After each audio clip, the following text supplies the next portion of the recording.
Hi. I'd like to begin this week's weekly message with a story about me from my personal experience.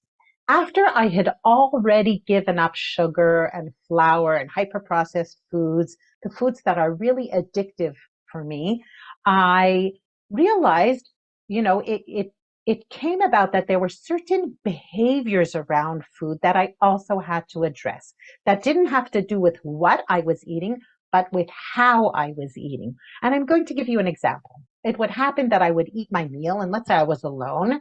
So I would put on some series from Netflix, like a program or a movie. And then what would happen is I would, finish eating my meal and the show hadn't finished yet. The episode hadn't finished yet. So I would take like another bowl of salad, another piece of chicken, maybe a fruit that I wasn't planning on having like at the end of the meal, or some kind of like just like another portion and another amount, another food, and just to keep eating in front of the screen because it was fun.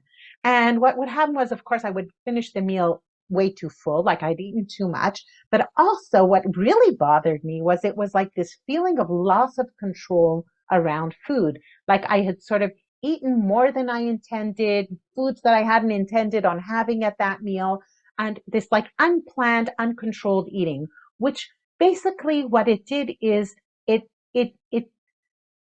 made like put my serenity around food out of balance. So one of the things in the GPS program that we learn in the four pillars, right? The four pillars are sugar, flour. These are the food pillars or the food principles that I know that if we keep them, they keep us from addictive eating and from our addictive foods. But food addiction is not just about the foods you eat, but also about the food behaviors, right? So it's sugar, flour, personal triggers, and meals and personal triggers. And one of the personal triggers is this, what I call conditioning behaviors around food. For example, eating in front of a TV show or a movie, which will often bring, and this is, I know this from my own personal experience, to this like unconscious eating or overeating or loss of control around eating. So I had to be willing to give up doing something that was fun for me, which is eating in front of like Netflix series, like, Netflix or TV shows or movies or whatever it is. And I realized that that enjoyment though brought more suffering than it did. And it also it took away from my food serenity, from my peace of mind around food. And that is not worth it because one of the main aim of the GPS program is to have peace of mind around food. Because when I have peace of mind around food, I can eat in a way that sustains weight loss, that keeps me healthy, and it keeps me balanced. Like if it's in certain amount of inner peace around food. And this is something that really took away that peace of mind.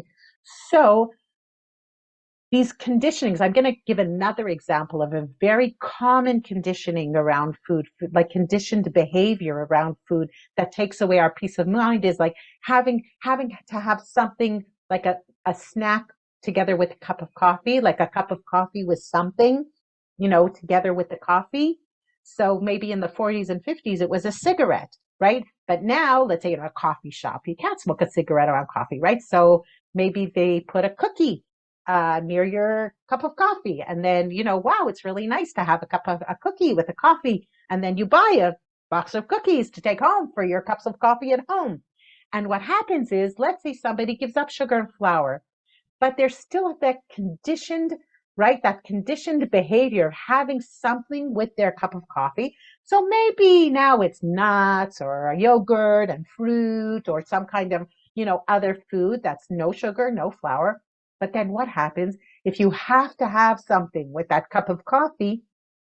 So today it's nuts and tomorrow it's a cookie. Like very quickly, it can be this like sort of slippery slope back to that addictive eating. So if you think that you have these conditioned behaviors around food that are bringing a certain lack of control or dependence, right, on food, that's taking away from your peace of mind around food. These are things that I call personal triggers that it's something that's important to be aware of. And you may want to give these things up, because what happens is when I gave up that conditioned behavior of like eating a meal in front of a screen, right, in front of a TV show or a movie, it gave me, maybe at the meal, I had to give something up, right? Same thing like with the foods that I had to give up in order to have my serenity around food. I also had to give up certain behaviors around food that gave me, though, maybe for those few minutes or that 20 minutes or half hour, whatever it was, I had to give up something that I enjoyed. But the prize was, right, that I got to have peace of mind and neutrality, this good feeling around food for the whole rest of the day. So it's certainly worth it. So if you have certain conditioned behaviors around food that you'd like to share in the comments below, please do. Maybe also I or others could give some good advice about how to give them up. And if you would like food serenity around food, the GPS program, the program that I created for people to to get into recovery from food addiction, really aims towards this serenity, this peace of mind, this living in peace with food.